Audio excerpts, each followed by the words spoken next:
जिनके पास फंड और investment management में 30 साल से ज़्यादा का अनुभव है और 3 लाख करोड़ से ज़्यादा का एसेट ये मैनेज करते हैं। इनसे बात करते हैं। Mahesh ji, good morning. क्या लग रहा है मार्केट में इस समय, क्योंकि एक एक करके सारे रिस्क बाहर हो रहे हैं, अब तो पॉलिटिकल स्टेबिलिटी भी आ गई, अभी क्या करें इन्वेस्टर्स?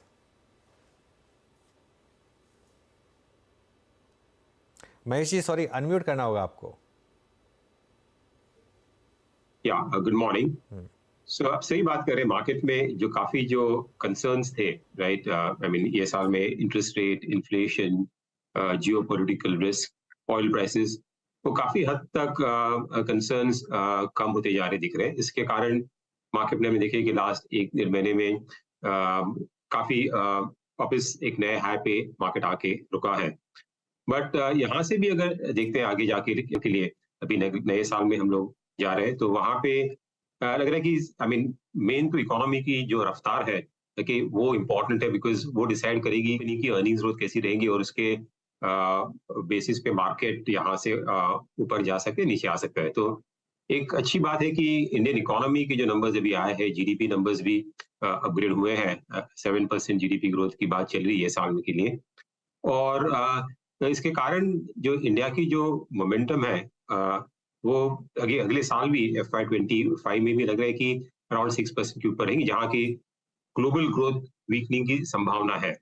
सो यहाँ से जैसे आपने बात की, काफी सेक्टर्स भी जो है डोमेस्टिक सेक्टर, जैसे बैंकिंग सेक्टर हुआ, ऑटो सेक्टर हुआ, रियल एस्टेट सेक्टर हुआ, इंडस्ट्रियल इन्वेस्टमेंट, पावर सेक्टर, काफी सेक्टर्स में आउटलुक ठीक ठाक दिख रहा है। तो हालांकि मार्केट अभी ये लेवल पे एक तरफ लग रहा है कि थोड़ा कंसोलिडेट करना चाहिए, बिकॉज जिस तरह से ऊपर आया है। But for long term investor के लिए यहाँ से भी अगर कंपनीज की जो अर्निंग्स ग्रोथ हमें लग रहा है कि अगले 3 साल के लिए लगभग 12-13% के आसपास कंपाउंड कर सकती है, तो मार्केट हालांकि यहाँ से ज्यादा री रेटिंग की संभावना कम लग रही है, because already market fair level से थोड़ा ऊपर है। बट जितनी अर्निंग जरूरत है उतना मार्केट रिटर्न आपको लॉन्ग टर्म में यहाँ से भी देख सकते हैं, लॉन्ग टर्म इन्वेस्टर्स के लिए। एक स्पेस जहाँ थोड़ी दिक्कत रही है महेश जी, वो हैं बड़े बैंक्स, प्राइवेट सेक्टर बैंक्स खास तौर से। हालांकि एक महीने में मूव आया है, लेकिन HDFC बैंक जैसे स्टॉक्स ने काफ़ी अंडर परफॉर्म किया, Kotak, even ICICI bank to some extent. इस स्पेस में आपको क्या दिक्कत लग रही है और क्या यहाँ पर अब बाय करेंगे? तो बैंक्स में एक तो जो उनकी जो बेस्ट पीरियड था in terms of margin, right, जहां जब भी रेट्स बढ़ रहे थे ये साल में, तो मैंने देखा कि बैंक्स की जो नेट इंटरेस्ट मार्जिन है वो बढ़ रही थी। अभी यहाँ से वो एक तरह से अभी पीक आउट हो गई है। हालांकि अभी भी बैंक्स की जो क्रेडिट ग्रोथ है वो काफी बेहतर है, around 14-15% overall system credit growth है, वो काफी बेहतर है। NPAs जो है, बिकॉज वो काफी बड़ी मात्रा में इंपॉर्टेंट है, नॉन परफॉर्मिंग एसेट्स, वहां पे भी कुछ हमें ज्यादा तकलीफ नहीं दिख रही है। हालांकि कुछ एक सेगमेंट ऑफ द मार्केट है जहाँ पे जो अनसिक्योर्ड लोन्स है, स्मॉल टिकट, वहां पे RBI ने कुछ कॉशन किया है, बट वो बहुत ही छोटा मार्केट है, उससे ज्यादा कुछ हमें दिक्कत नहीं दिख रही है। तो आई थिंक बैंक्स में एक तो और ओनरशिप था ओवरऑल, तो इसके कारण वहां पे हमें देखा है कि ये ज्यादा परफॉर्म नहीं कर पा रहा है। और FIs की भी काफी सेलिंग थी, बिकॉज FIs में भी जब भी सेलिंग चल रही थी, तो बड़े बैंक्स में स्पेशली जैसे ने बात की, वहां पे बड़ी मात्रा में सेलिंग थी। तो बट अगर रिस्क रिवॉर्ड देखें तो प्राइवेट बैंक्स में यहाँ से भी काफी अच्छा लग रहा है, बिकॉज जैसे मैंने बात की, क्रेडिट ग्रोथ भी ठीक लग रही है। इनफैक्ट कॉर्पोरेट क्रेडिट ग्रोथ अभी भी जो वीक चल रही है, हमारी अपेक्षा है कि इलेक्शन के बाद एक इन्वेस्टमेंट साइकिल पिकअप होगा, तो कॉर्पोरेट ग्रोथ जो अभी लो सिंगल डिजिट्स में है, वो भी बढ़ने की संभावना है। तो बैंकिंग सेक्टर यहाँ से एक तो वैल्यूएशंस के हिसाब से देखें, बड़े बैंक्स में वो अभी सही है, काफी महंगे है नहीं, और आउटलुक भी जैसे इकोनॉमी ग्रो करेगी, बैंक्स भी उसके साथ में ग्रो करनी चाहिए। तो आई थिंक एक स्टेबल सेक्टर दिख रहा है यहाँ से। यहाँ पे डाउनसाइड रिस्क कम रह गई है, बिकॉज वैल्यूएशन कंफर्ट है। अच्छा महेश जी, स्पेशली जब ये राज्यों के चुनाव के नतीजे आए उसके बाद जो एक धारणा, अमूमन धारणा, उसके बारे में मैं टिप्पणी नहीं करूंगा, लेकिन जो बन रही है अब जनरल इलेक्शंस का वर्डिक्ट जो होगा, उसके बाद दो स्पेसेस पे आपका व्यू क्या बन रहा है जिसमें नीतिगत फैसले और बड़े ट्रांसफॉर्मेशन इस सरकार ने किए हैं? डिफेंस और रेलवेज, इन स्टॉक्स में मूव बहुत ही स्ट्रांग है, और इन लेवल्स पे प्राइसेस क्या कह रहे हैं आपको? मतलब यहाँ से भी और कितना मूव इन दो स्पेसेस में पॉसिबल लग रहा है आपको? तो ये मार्केट में हमने देखा है कि कुछ कुछ सेक्टर्स में जहाँ पे ज़्यादा एक्सपेक्टेशंस है और आउटलुक पॉजिटिव, वहाँ पे काफ़ी तेज़ी से स्टॉक्स में बढ़ोतरी हुई है। हालाँकि ये दोनों सेक्टर जैसे बात की आपने, रेलवेज़ और डिफेंस, इसमें गवर्नमेंट का जो स्पेंडिंग है, आउटलुक है, वो काफ़ी बरकरार है और इसके कारण कंपनीज़ की जो ऑर्डर बुक है वहाँ पे हमें विजिबिलिटी काफ़ी अच्छी दिख रही है। बट जिस तेज़ी से स्टॉक्स बढ़े इस सेक्टर में, आई थिंक काफ़ी रीरेट हुए। इनफैक्ट ये सब स्टॉक्स का हिस्टोरिकल वैल्यूएशंस देखोगे, नॉर्मली देखते हैं, तो उसके काफ़ी ऊपर की तरफ ये स्टॉक्स चल रहे हैं। तो यहाँ से थोड़ा-सा अब मैं कहूँगा कि आउटलुक अच्छा ही है, बट थोड़ा कॉशन रहना चाहिए कि इस एक काफ़ी स्टॉक्स और सेक्टर्स में मार्केट में हम देखें कि मोमेंटम काफ़ी ज़्यादा है, बिकॉज़ एक तो रिटेल का पैसा भी आ रहा है जोर से, तो वहाँ पे थोड़ा कॉशन रखना चाहिए। बट लॉन्ग टर्म इन्वेस्टमेंट का आउटलुक इस सेक्टर में अच्छा दिख रहा है और जिस अगर गवर्नमेंट में स्टेबिलिटी आती है, तो इस सेक्टर का जो इन्वेस्टमेंट्स है, जो कमिटमेंट है, वो कंटिन्यू हो सकती है। तो मैं कहूँगा कि यहाँ से थोड़ा-सा वैल्यूएशन की तरफ देखते हुए थोड़ा कॉशन, एनी करेक्शन ये स्टॉक में आती है तो ये सेक्टर्स में तो ज़रूर देखना चाहिए, बिकॉज़ वहाँ पे जो लॉन्ग टर्म आउटलुक है वो काफ़ी अच्छा है।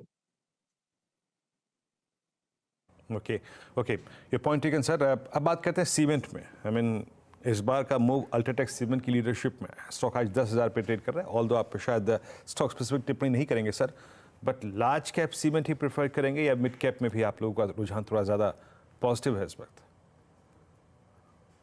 सीमेंट सेक्टर में एक तो काफ़ी टाइम के बाद देखा है कि वॉल्यूम ग्रोथ काफ़ी अच्छी है। इनफैक्ट लास्ट 2 साल लगातार हमने लगभग 10% वॉल्यूम ग्रोथ देखी है।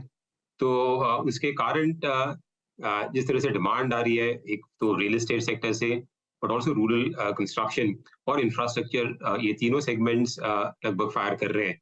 सो यहाँ से सेक्टर के लिए आउटलुक तो आई थिंक डिमांड साइड्स की तो ठीक-ठाक ही है और कॉस्ट साइड में भी जो प्रेशर था 1-2 क्वार्टर पहले, वो भी अभी ईज़ ऑफ हुआ है। कमोडिटी प्राइसेस नीचे आए, ऑयल प्राइसेस नीचे आ गए हैं, तो मार्जिन का रुख भी अच्छा होना चाहिए।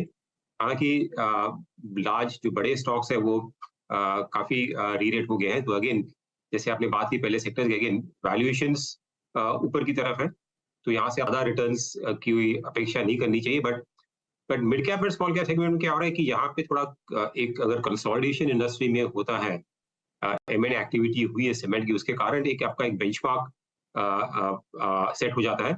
तो मिड कैप सीमेंट में अगर आउटलुक है तो वहाँ पे री-रेटिंग की गुंजाइश थोड़ी ज़्यादा है, तो वहाँ पे आपको जो अपसाइड हो सकती है। अगेन स्टॉक स्पेसिफिक कौन सी मार्केट्स में कौन सी कंपनीज है वो देख के करना चाहिए, बट वहाँ पे री-रेटिंग पोटेंशियल थोड़ी ज़्यादा दिख रही है। ओके, चलिए एक और सेक्टर पे मुझे आपसे व्यू चाहिए था, पावर। यहाँ पर शानदार मूव आए हैं और स्पेशली रिन्यूएबल से रिलेटेड स्टॉक्स में तो एक तरीके से आग लगी हुई है इस समय, और उसमें अभी जो रिसेंट फाइनेंसिंग की कंपनी आ गई उसमें भी ट्रिपल हो गया पैसा आईपीओ के बाद भी। यहाँ पर क्या व्यू बन रहा है अब? पावर सेक्टर में काफ़ी लंबे अरसे के बाद हमें दिख रहा है कि एक तो ओवरऑल जो इन्वेस्टमेंट्स है वहाँ पे स्पेशली रिन्यूएबल में तो पहले से ही कुछ सालों से वहाँ पे थ्रस्ट और फोकस है। बट जो आप कन्वेंशनल सोर्सेस है जैसे कोल वगैरह, वहाँ पे भी अभी एक इन्वेस्टमेंट्स की वापस एक नई साइकिल देखने को दिख रही है, बिकॉज जिस तरह से इंडिया में पावर का जो डिमांड है वो खाली रिन्यूएबल से आपको आप उसको मीट नहीं कर सकते हैं। तो अभी रियलाइज हो रहा है कि अपने को कंपनीज को इवन द कन्वेंशनल सोर्सेज पे भी इन्वेस्टमेंट करनी चाहिए। तो इसके कारण जो सेक्टर में जनरेशन साइड में जो इन्वेस्टमेंट्स होंगे वो अगले 5 साल और इसमें जो 5 साल लास्ट 5 इयर्स के मुकाबले काफी मात्रा में बढ़ने की संभावना है। और अरे इंडिया में ओवरऑल जो डेफिसिट्स है, राइट, पीक डेफिसिट, वो थोड़े मात्रा में अभी बढ़ने की गुंजाइश है। तो अभी इन्वेस्टमेंट्स आई थिंक यहाँ से पिकअप होने चाहिए। तो एक तो जनरेशन सेक्टर हुआ और पावर इक्विपमेंट साइड वहाँ पे भी ऑर्डरिंग की संभावना अच्छी दिख रही है। हालांकि रिन्यूएबल्स में जो आपको इन्वेस्टमेंट चाहिए वो आपको काफी बड़ी मात्रा में करनी चाहिए। अगर आपको सेम मेगावाट की आउटपुट चाहिए तो रिन्यूएबल्स में आपको उसको 3 गुना ज्यादा आउटपुट इन्वेस्टमेंट करनी चाहिए। तो उसके कारण ये सेक्टर में हमें ज्यादा तेजी दिख रही है। बट अगेन एक कुछ सेक्टर में जहाँ पे बड़ी मात्रा से जहाँ पे अभी राइज हुई है वो अपने इन्वेस्टर को एक स्लाइटली कॉशन रहना चाहिए कि बिकॉज मार्केट जो इस तरह से मोमेंटम है कुछ सेक्टर में, आई थिंक ये लेवल के ऊपर वॉचफुल रहना चाहिए और कुछ करेक्शन और पुल बैक में ही इसमें इन्वेस्ट करना चाहिए। बता दें कि मनी कंट्रोल पर दिए गए विचार एक्सपर्ट्स के अपने निजी विचार होते हैं। वेबसाइट या मैनेजमेंट इसके लिए उत्तरदायी नहीं है। यूजर्स को मनी कंट्रोल की सलाह है कि कोई भी निवेश निर्णय लेने से पहले सर्टिफाइड एक्सपर्ट की सलाह लें।